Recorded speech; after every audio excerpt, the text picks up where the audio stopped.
이 성경은 우리가 그 죄에 대해서 죽었다라고 이제 그렇게 선언합니다. 우리 살아있는 존재들이죠. 여러분 중에 혹시 죽으신 분 계세요? 없죠. 우리가 다 살아서 우리가 이렇게 숨쉬고 있는데 이렇게 여러분들이 이해하시면 좋을 것 같아요.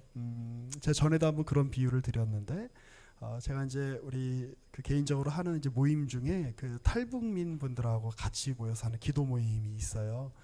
거기 보면 한 몇 년 전까지는 이제 북한에서 이렇게 열심히 살다가 탈북해서 이제 우리나라에서 이제 이렇게 새로운 삶을 이렇게 사는 이렇게 사람들이 있죠. 그 북한에서 자기 나름의 이렇게 삶이 있었을 거예요. 동네가 있고 뭐 친구들이 있고 그리고 이제 북한의 그 체제 속에서 그 살아가는 삶이 있었을 거예요. 그런데 탈북해서 이렇게 남한에 와서 남한의 국적을 이제 딱 취득한 순간 이 북한에서의 삶은 일종의 말소가 되는 거죠. 그리고 남한에서의 그 새로운 존재로 그렇게 살게 되는 거죠. 혹시 그런 얘기 한 거 여러분 기억나세요? 그 북한에서 그 북에 있는 우리는 남한에 태어났기 때문에 북에 있는 사람들보다 우리가 조금 더 똑똑하겠죠? 아니죠. 아니면 우리가 조금 더 도덕적이겠죠. 북한에 있는 사람들보다. 아니 그렇지 않아요. 그 훨씬 더 어떤 개인적인 어떤 도덕성이나 어떤 지성이나 이런 부분들은 뭐 거기도 사람 사는 데니까 더 이렇게 탁월하고 좋은 사람들이 있을 수 있죠.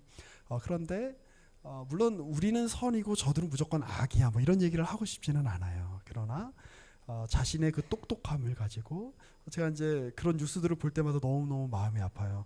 그 북한에서 그 해킹하는 그 친구들이 전 세계적으로 가장 탁월한 실력을 갖고 있다고 그러잖아요. 그래가지고 그 어디 뭐 외국의 무슨 은행 같은 거 해킹해가지고 돈을 빼돌린다든지. 근데 만약에 이 친구들이 만약에 북한에서 태어나지 않고 만약에 남한에서 태어났으면 그런 일을 하는 친구들이 그 자신의 어떤 재능이나 자신의 능력을 가지고 뭐 스타트업을 하던가 그래도 좀 인류에 뭔가 도움이 되는 일을 할 텐데 뭔가 이렇게 범죄에 가담하는 그런 일을 할 수밖에 없는 그들의 그 처지 이렇게 생각하면 굉장히 이렇게 좀 이렇게 마음이 아프죠. 그래서 우리 개인이 어떤 능력을 갖고 있냐, 우리 개인이 어떤 선택을 하느냐도 되게 중요하지만 우리가 어떤 땅에서 어떤 맥락에서 우리가 어떤 공간 속에서 그 일을 하느냐 굉장히 중요해요. 그렇죠? 그래서 이제 오늘 성경이 하고 싶은 이야기는 우리가 그 예전에 뭐 예수를 믿기 전에도 우리가 열심을 내면서 사는 사람들이 있고 예수를 믿고 나서도 조금 게으르게 사는 사람들이 있어요. 근데 성경이 하고 싶은 이야기는 네가 속한 세계가 바뀌었다. 지금 그 얘기를 지금 하고 있는 거예요. 자, 그 얘기를 하기 위해서 오늘 이제 우리를 이제 무엇과 지금 연결해서 이야기하냐면 우리가 예수님의 죽으심과 그다음에 예수님의 부활에 우리가 동참한 존재다. 이제 그런 얘기를 이제 하고 있어요. 그 우리 그 여러분들 생각은 어떻습니까? 이제 하나님이 우리가 갖고 있는 것 중에 어떤 거를 좀 보시면 좀 기뻐하실까요? 우리가 하나님 앞에 딱 이렇게 여러분들이 이제 하나님을 딱 만났다고 생각해 보세요. 하나님을 만났을 때 여러분 뭘 꺼내 놓으면 하나님이 야, 얘 너 기쁘다, 멋지다 이렇게 이야기하실까요? 혹시 뭐 소민자매님 뭐 생각나는 거 있으세요? 뭘 꺼내 놓으면 뭐 이렇게 하나님이 소민자매님에게 있는 것 중에 그 뭘 보여드리면 하나님이 야, 너 좋다 이렇게 이야기를 하실까요? 제 마음 네, 훌륭합니다.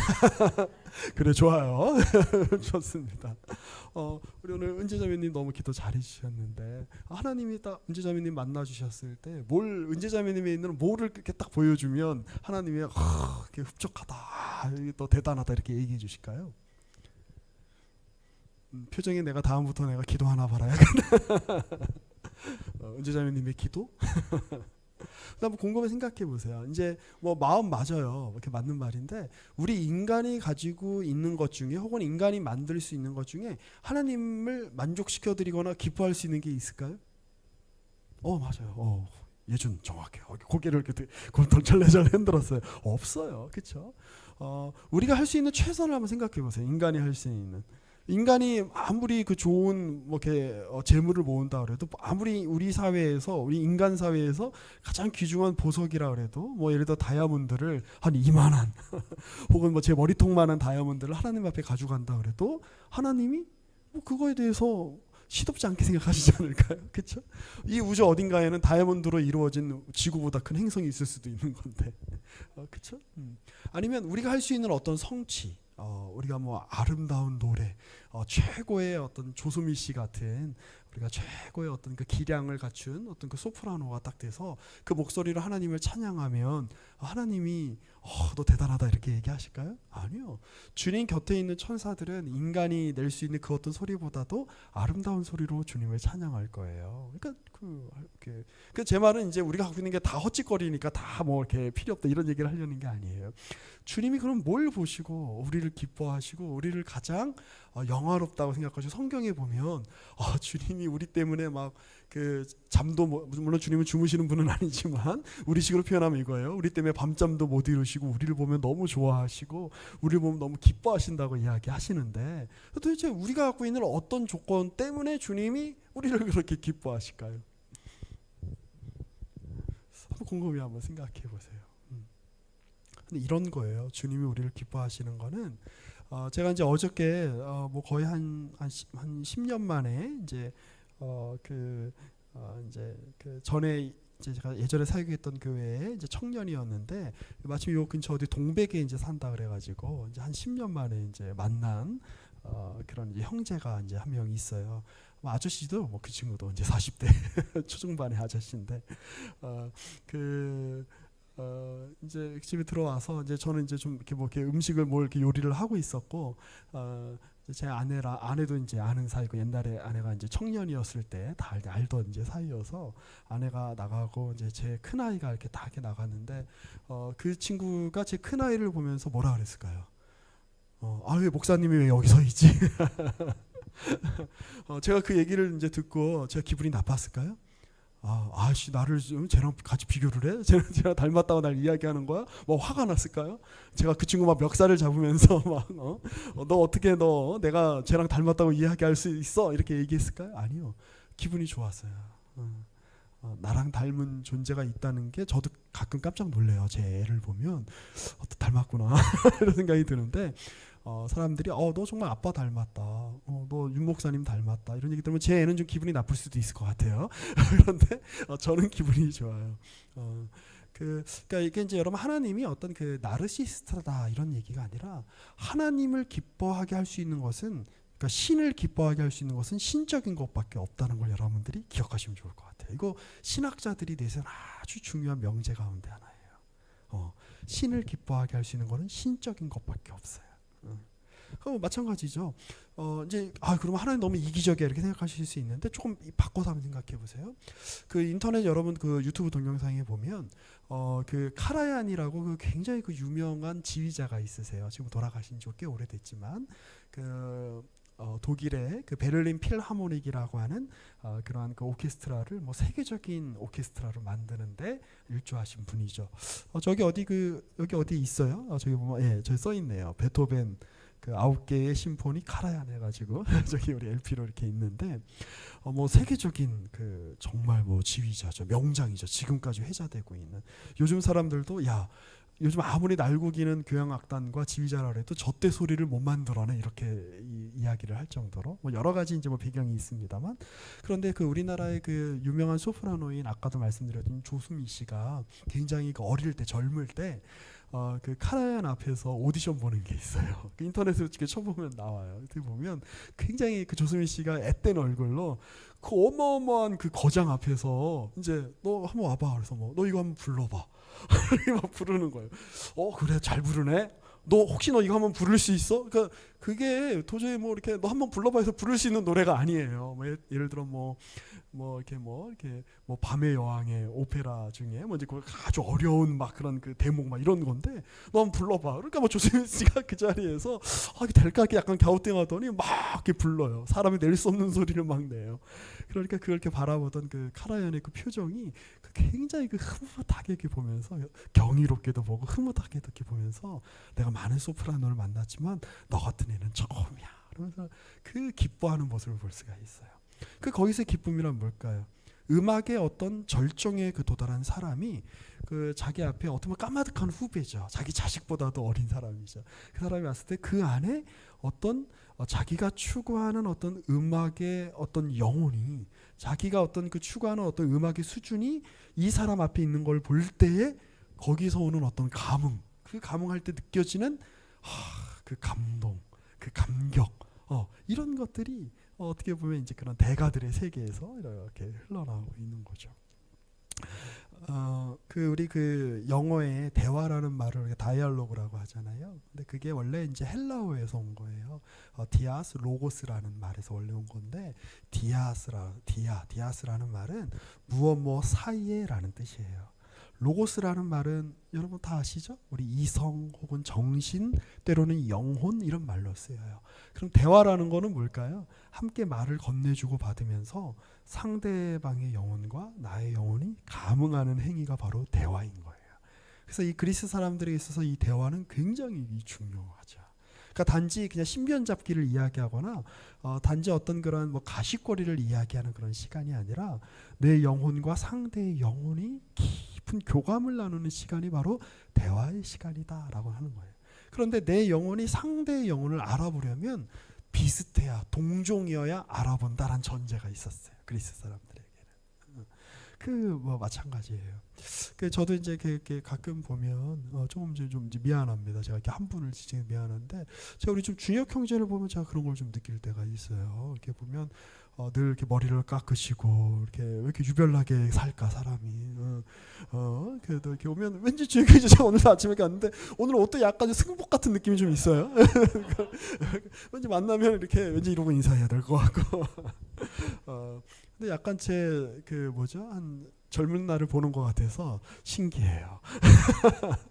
그런데 언젠가 한번 지혁 형제가 우리 독서 모임 때 이제 같이 나눌 글이에요. 그러면서 이제 글을 이렇게 쓴 거를 저한테 한번 이렇게 공유를 해줬는데 제가 굉장히 기뻤어요. 그러니까 어떤 의미로서의 기쁨이냐면, 이 사람 참 글 잘 쓴다 뭐 이런 느낌보다도 내가 하고 있는 생각을 우리 주혁 형제님도 굉장히 구체적으로 하고 있구나라는 거를 이렇게 발견하면서 그 굉장히 어떤 일종의 어떤 이제 기쁨이 이렇게 올라오죠. 제가 교육자로서 기쁠 때가 바로 이제 그럴 때예요. 제가 이렇게 생각하고 있거나 나누고 있는 이 말씀의 내용들이 그러니까 여러분들이 뭐 앵무새처럼 오늘 목사님이 이런 얘기를 해주셨으니까 내가 나중에 목사님한테 가서 똑같이 얘기해줘야지 이런 뜻이 아니라, 제가 생각하고 있는 어떤 그 신앙의 어떤 이야기나 어떤 신앙의 내용들이 각자 표현은 조금 다르죠. 예화도 다르지만 그 여러분들의 입술이나 그래서 여러분들이 기도할 때 기도의 내용을 듣는 게 정말 너무너무 좋아요. 가끔 깜짝깜짝 놀래요.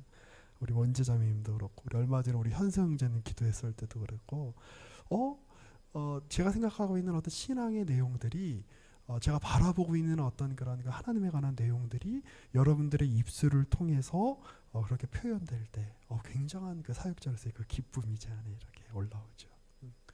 자, 하나님이 조금 얘기가 돌아갔지만 하나님이 우리 인간을 보시면서 가장 기뻐하실 때는 언제일까요? 아까 말했죠? 신은 신적인 것으로만 감동시켜 드릴 수 있다. 자, 우리 안에서 누구를 발견할 때 예수 그리스도의 형상을 성부께서 우리에게 발견하실 때 우리를 보고 가장 기뻐하실 거예요. 그 일을 위해서 주님이 이 땅에 오셨어요. 주님이 굳이 하찮은 이 육신을 입고 입으실 필요가 없으시잖아요. 그렇죠? 그런데 이 육신을 입으심으로 말미암아 우리의 죄된 현실을 같이 끌어안고 계신 거예요. 한쪽 발로는. 그리고는 주님이 죽으셨어요. 십자가에서 죽으셨는데 요한복음 3장에서 주님께서 니고데모에게 그런 말씀을 하세요. 광야에서 어떻게 지민자매님 생각나세요? 막 좀 떠올리는 것 같은데 아니? 광야에서 노뱀이 이렇게 높이 올리듯이 인자도 그러해야 된다라고 주님이 말씀하시죠. 그 얘기는 이제 배경이 있어요. 이스라엘 백성들이 이제 광야에서 나왔는데 불순종하죠 하나님께. 그래서 하나님이 불뱀을 이렇게 보내서 이스라엘 사람들이 물려서 다 죽게 생겼어요. 그러니까 모세가 하나님 앞에 간구하죠. 주님 좀 불쌍히 여겨주세요. 그러니까 주님이 구원의 길을 알려주세요. 뭐냐면 노 있죠. 그 금속으로 뱀의 형상을 만들어라. 그래서 그거를 장대 위에 높이 매달아라. 그리고 그걸 쳐다보면 산다. 근데 여러분 그때도 그랬고 지금도 그랬지만 여러분 뱀의 형상이라는 거는 별로 긍정적이지 않죠. 그렇죠? 뱀은 징그러운 거예요. 그리고 뱀은 성경에서 약간 사탄의 어떤 상징이고 악의 상징이죠. 그런데 주님이 광야에서 뱀이 높이 올려 들어져서 그걸 본 사람마다 산 것처럼 인자도 예수님도 그렇게 높이 들려 올려져야 된다라고 말씀하셨어요. 그럼 그 얘기는 뭘까요? 그래서 이 주님께서 십자가에 딱 못 박히신 것을 그걸 염두에 두고 하신 말씀이다라고 요한복음의 저자가 그렇게 이야기를 하는데 그 얘기는 뭐냐면 주님께서 십자가에 못 박히실 때 그것에서 사실 누가 죽은 걸까요? 뱀으로 상징되는 인간의 모든 연약함, 인간의 모든 악함, 인간의 모든 최선, 이것이 십자가에서 죽을 수밖에 없었다, 이 얘기를 하고 있는 거예요. 그래서 십자가에서 못 박히신 분은 인간의 최선이에요. 인간이 도달할 수 있는 율법의 최선, 인간이 도달할 수 있는 도덕성의 최선, 인간이 도달할 수 있는 가장 고귀한 선지자, 인간이 도달할 수 있는 가장 고귀한 도덕교사, 그가 십자가에서 죽는 거예요. 왜 죽으셔야 됐을까요? 예수님. 인간의 모든 가능성으로는, 인간의 모든 최선으로는 하나님께 도달할 수 없다. 죽음이 끝이다. 그걸 보여주는 거예요. 그런데 예수님 이야기가 죽음으로 끝나지 않아요. 어떻게 이어지죠? 죽은 지 사흘 만에 부활하시죠. 그러니까 저는 지금도 오랫동안 이해가 되지 않았어요. 왜 죽으셨는데 왜 몸으로 부활하셨을까? 그렇죠? 굳이 주님께서 이 몸으로 굳이 부활할 필요가 없으시잖아요. 자, 퀴즈 하나 드릴게요. 주님께서는 지금 성부 옆에 성자께서, 예수님께서 계시는데 어떤 몸으로 계실까요? 어떤 몸으로 계시는 것 같아요? 주님이 십자가에서 못 박히셨던 그 몸 그대로 계세요. 그게 놀라운 일이죠. 주님이 부활하신 다음에 도마에게 보여주시잖아요. 야, 내 이렇게 팔을 봐라, 내 손목을 봐라. 못자국이 있지 않니? 내 발을 봐라, 못자국이 있지 않니? 내 옆구리를 봐라, 창자국이 있지 않니? 그리고 그러니까 그 찢겨진 육신을 가지고 부활하셔서, 아니 주님 부활하셨잖아요. 신이시잖아. 그러면 그 상처를 다 제거할 수 있을까요, 없을까요? 뭐 쉽게 제거하시지 않을까요? 그렇죠? 말씀 한마디면 싹 사라질 텐데. 아니 그리고 육신이 뭐가 필요해? 육신이라는 거 얼마나 거추장스럽습니까? 물론 주님의 이 육신은 우리의 육신과는 좀 다르죠. 죄가 없으신 부활체의 모습이지만 어쨌든 주님이 육신으로 부활하셔서 승천하셨다는 게 기독교 신앙에 있어서 굉장히 중요해요. 왜요? 지금 주님이 우리와 똑같은 몸으로 지금 성부 옆에 서 계시다라는 거예요. 성부께서는, 하나님께서는 우리 인간의 이 육체라는 것을 통해서 인간의 삶이 영위가 되죠. 육체가 없는데 어떻게 삶이 있어, 그렇죠? 육체가 없는데 어떻게 정신이 있어요? 육체가 없는데 어떻게 영혼이 있을 수 있어요? 근데 주님이 그 육체를 외면하거나 그 육체를 버리시는 분이 아니라, 인간을 외면하거나 인간을 버리시는 분이 아니라 인간을 그렇게 존귀하게 여기신다. 우리가 믿는 하나님이 누구의 몸을 하고 계신다? 인간의 몸을 하고 계신다. 예수께서 인간의 몸으로 계신다. 그것이 여러분 우리에게 얼마나 큰 위로가 되는지 몰라요. 그래서 이제 인간의 육신은, 인간의 몸은 예수님 이전에는 그냥 죄의 현실에 가득한 몸이에요. 원래 십자가에 못 박혀야 되는 몸이에요. 죽을 수밖에 없는 몸이에요. 그런데 그 몸으로 누가 오셨어요? 예수가 오셨어요. 그래서 성부가 보실 때 그 인간의 몸을 통해서 누구를 보시는 거예요? 그 안에 있는 성자 하나님, 성자 예수님을 보심으로 말미암아 인간을 존귀하게 여기시게 되는 일이 일어나게 되는 거죠. 오늘 바울이 하고 싶은 이야기가 그겁니다. 우리가 예수님으로 말미암아 우리의 세계가 바뀌었다. 우리는 원래 그냥 죄와 사망 가운데서 흩어질 육체에 불과하고 썩어질 육체에 불과했는데, 이제 주님이 오셔서 우리의 육체와 연합하심으로 말미암아 이제 우리의 미래는 어떻게 되죠? 물론 저도 죽고 대희 형제님도 죽을 거예요. 미안해요, 죽는다는 얘기해서. 지혜자매님도 언젠간 안 죽을까요? 죽을 거예요. 그리고 흙으로 사라질 거예요. 그러나 주님께서 우리를 부활하게 하셔서 이 몸으로 다시 주님께서 우리가 영광 가운데 이 인간의 존재를 귀히 여기시는 그 하나님의 시선 앞에서 이 영광스러운 육체, 영광스러운 삶, 영광스러운 살 여러분, 살과 삶이 같죠. 영광스러운 살, 우리 주님과 같은 살로 그 부활의 영광 속에서 주님과 연합하여 살게 만드신 존재가 되었다. 그러니 여러분 이제 여러분들의 몸은 이제 어디까지 이어지는 몸이에요? 영원까지 이어지는 몸이라는 걸 기억하셔야 돼요. 2000년 전에 마리아를 통해서 이 땅에 오셨던 예수님의 그 육체가 지금까지 이어지고 영원까지 이어지는 것처럼 여러분들의 몸, 우리들의 나라고 하는 존재가 우리 주님으로 말미암아 영원까지 이어질 내 몸이다. 영원까지 이어질 내 존재다라는 사실 여러분 기억하셨으면 좋겠어요. 물론 우리가 죽음을 거치고 나면 우리가 훨씬 더 영광스러운 몸으로 우리가 거하게 될 거예요. 이 연약하고 한계가 있는 몸이 아니라, 그러나 이 몸을 통해서 지금 형성되고 있는 나라고 하는 이 존재는 영원까지 이어진다. 복된 존재다. 이 존재는 더 이상 이제 하나님에 의해서, 신에 의해서 외면받는 존재가 아니라 신에 의해서 용납된 신적인 것이 되었다. 여러분들은 이제 하나님의 것이 되었어요. 그러니 이 북에서 넘어온 친구들을 이렇게 보면 여전히 그 습관들이 좀 남아있죠. 북에서의 말투가 좀 남아있고, 그리고 제일 어려운 것 중에 하나가 자기 힘으로 먹고 사는 게 굉장히 어렵더라고요. 남한의 이 무한 경쟁 체제에서 여기 버티는 게 정말 너무너무 쉽지 않아요. 그래서 때로는 이거 삶을 견디지 못해서 다시 북한으로 돌아가는 사람들도 종종 있어요. 자, 그러나 어찌됐건 이거 남한에서의 어떤 삶을 살기 위해서는 북한에서의 삶을 종결하고 남한 사람처럼 살아야 돼요. 오늘 성경이 여러분들에게 요구하는 게 그겁니다. 여러분들은 이제 죄에 대해서는 죽었습니다.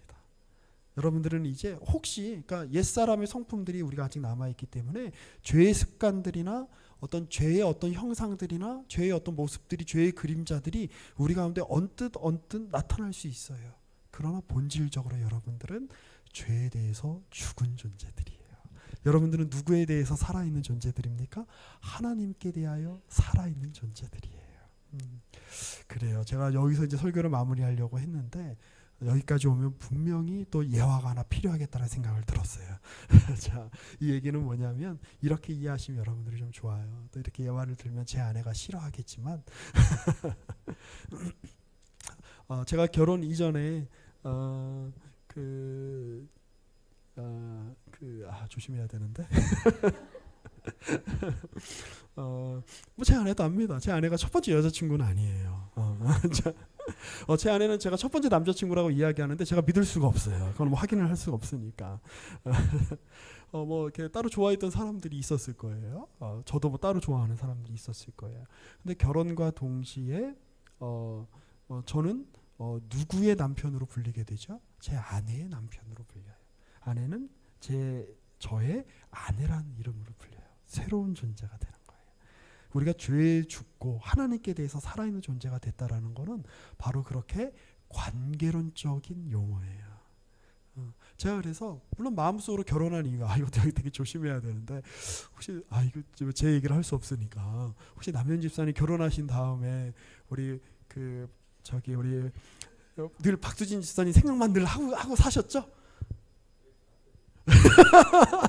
옆에서 지사님 X라고 하세요. 예. 그러니까 왜 그래요? 그러니까 결혼하고 나서도 늘 제가 뭐 제 아내만 제 아내만 보이고 뭐 다른 여성들은 눈에 안 보이고 그러면 그건 약간 거짓말인 것 같아요. 위선인 것 같아요. 제 아내도 마찬가지예요. 저희 첫째 아이를 이렇게 임신했을 때 늘 그 조인성 씨 사진을 이렇게 보더라고요. 태교해야 된다고, 좋은 마음으로 태교해야 된다고. 저를 보면 태교가 안 되나 봐요. 조인성 씨 사진을 늘 이렇게 보면서 막 태교하더라고요. 그래서 굉장히 기분이 좀 나빴지만 뭐 어떻게 하겠어요? 예. 하지만 내가 결혼하면 저는 다른 여자에게는 죽고 제 아내에게만 살아있는 존재예요. 이해되세요? 그러니까 우리가 하나님께 대해 살았다는 건 바로 그런 뜻이에요. 우리가 하나님과 언약 가운데 묶여있게 됐다. 우리는 하나님과 이제 결혼한 존재다. 근데 가끔 옛 남자가 생각이 날 수가 있어요.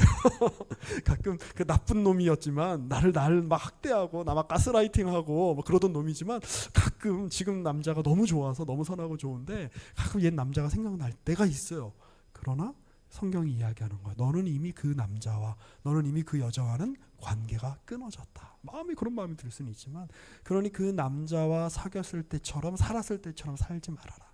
그 악한 여자와 살았을 때처럼 살지 말아라. 너는 이미 그 사람들과 관계가 끊어지고 새로운 너무나 좋은 분이 너의 남편이 되고 너무나 좋은 분이 너의 아내가 되었다.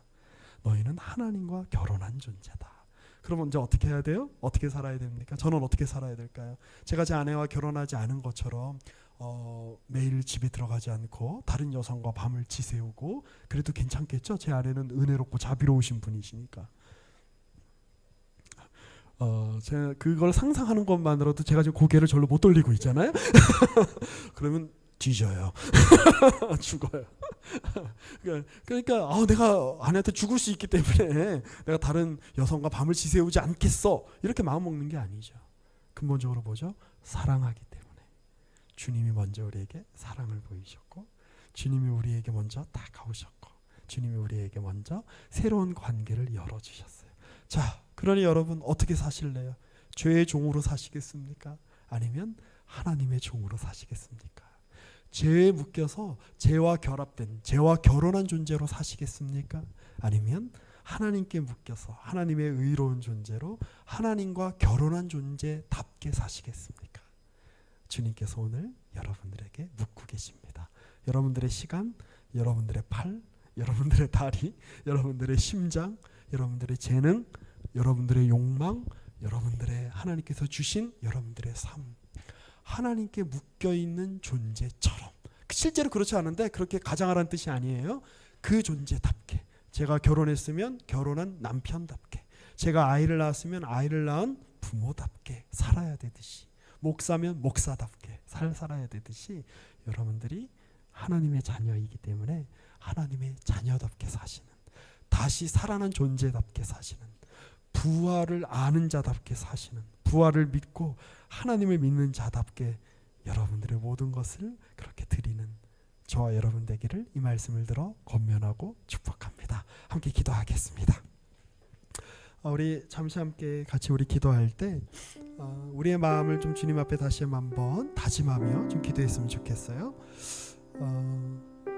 여러분 이 자리에 여기 나와 있으신 이상 불안해하지 않으셔도 돼요. 두려워하지 않으셔도 돼요.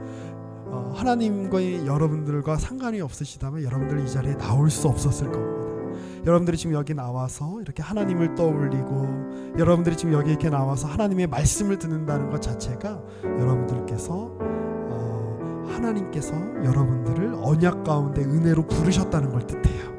그러니 우리 이 시간에 우리 잠시 우리 다짐하면서 기도했으면 좋겠어요. 하나님, 제가 하나님을 믿는 사람답게 제 인생을 살고 싶습니다. 제 앞에 많은 불안함과 두려움과 또 이런저러한 제 욕망의 그런 방향들이 옳은 방향으로 흘러가는 게 아니라 때로는 주님이 원하시지 않는 방향으로 제 욕망의 이 흐름과 방향이 흘러갈 때도 있습니다. 그러나 주님, 저를 좀 도와주십시오. 제가 하나님 앞에 다시 살아난 사람답게 살아보고 싶습니다. 이 한 번밖에 살 수 없는 이 인생을 부활을 아는 자답게 제가 주님 살아가고 싶습니다. 예수님과 결합된 존재로, 예수님과 그 사랑의 그 언약 가운데 묶여있는 존재로서 그렇게 주님 앞에 명예롭게 제 삶을 살아내고 싶습니다.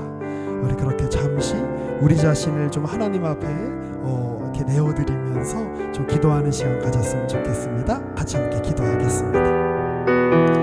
하나님 감사합니다. 주님께서 주님의 사랑하시는 뜻 가운데 여기 사랑하는 주의 딸들을, 여기 존귀한 주의 아들들을 하나님 이 예배의 자리에 불러주시고 하나님 또 공동체 가운데 불러주시니 감사합니다. 하나님, 이들은 이제 세상의 것이 아니라, 이들은 죄의 소유가 아니라 바로 주님의 것임을 고백합니다. 하나님, 이제 우리는 더 이상 죄의 지배를 받는 존재들이 아니라, 우리는 더 이상 사망과 악한 세력의 지배를 받는 존재들이 아니라 선하신 하나님의 지배를 받으며 선하신 하나님과 깊은 관계를 누리는 존재들임을 우리가 이 시간에 다시 한번 선언하고 선포합니다. 그러니 하나님, 때론 우리의 마음의 욕망이 아버지 하나님 왜곡된 곳으로 흘러갈 때가 있고, 때로는 우리의 손이, 우리의 발이 잘못된 행동을 할 때가 있고, 때로는 우리의 입술이, 때로는 우리의 심장이 옳지 않은 것을 향하여 아버지 나아갈 때가 있지만, 주여 우리를 붙들어 주셔서 우리의 본질이, 우리의 핵심이 아버지 이 세상에 있지 아니하고 주님 앞에 있음을 알게 하여 주옵소서. 그래서 하나님, 주님 앞에 다시 살아난 자로서 우리의 우리의 손이 사용되게 하여 주시고 주님 앞에 다시 살아난 자로서 아버지 우리의 발걸음이 움직여지게 하시고 주님 앞에 다시 살아나는 자로서 우리의 심장이 거룩하게 뛰게 하여 주시고 주님 앞에 다시 살아난 자로서 우리의 입술이 사용되게 하여 주시고 주님 앞에 다시 살아난 자로서 우리의 전생애가 드려질 수 있도록 아버지 우리와 함께하여 주옵소서. 주님 우리에게 긍휼을 베풀어 주옵소서. 이제는 우리 구주 예수 그리스도의 은혜와 하나님 아버지의 사랑과 성령의 교통하심이 다시 살아난 자로서 자신의 삶과 소유와 몸과 모든 시간과 재능을 주님 앞에 드리기 원하고 다시 살아난 자답게 영예롭고 복되게 살기 원하는 우리 모든 광교산일교회 지체들 위해 지금부터 영원까지 함께 계실지어다. 아멘.